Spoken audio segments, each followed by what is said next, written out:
Në hollin e teatrit Migjeni në Shkodër, violinisti i ri Duljem Puka erdhi me koncertin e parë recital. Mbrëmja u konceptua si një udhëtim virtuoz përmes kryeveprave të muzikës botërore dhe shqiptare, duke sjellë një program të përzgjedhur që kaloi nëpër epoka dhe stile të ndryshme. Koncerti u hap me vepra të klasikëve të mëdhenj si Sonata 3 e Antonio Vivaldi dhe Sonatina 137 e Franz Schubert.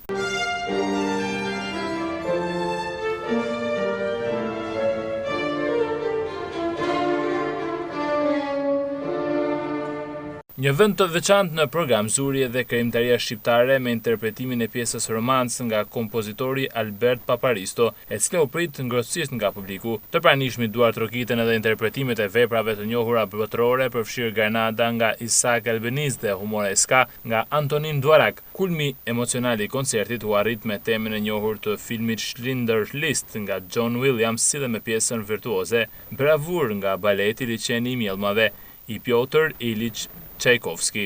Për mu ishte koncerti recital i parë jemi, edhe publiku shkodëror e priti jashtëzakonisht mirë.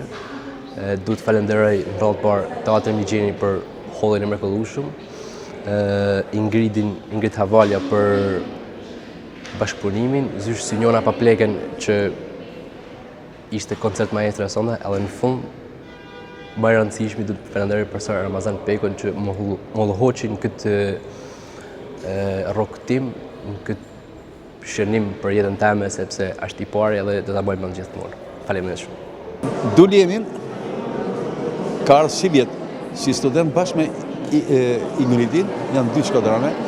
Të pasionuam të dy djalë dhe vajzë, shumë të pasionuam për violinën. Kërkon që me bë mësim me mua. Atëherë unë kam fillu këtë semestër. Një semestër kam që punoj me Duljemin.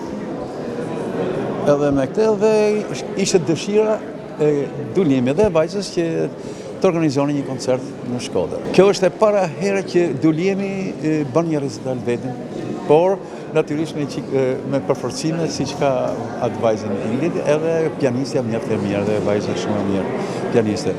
Unë i kam udhëheq, programi e kam gjetur shumë të bukur. Recital erdhi në drejtimin artistik të Ramazan Pekut me pjesëmarrjen e Sinjona Paplekaj dhe Ingrid Havalja, duke sjellë një kombinim mes traditës klasike dhe interpretimit bashkëkohor.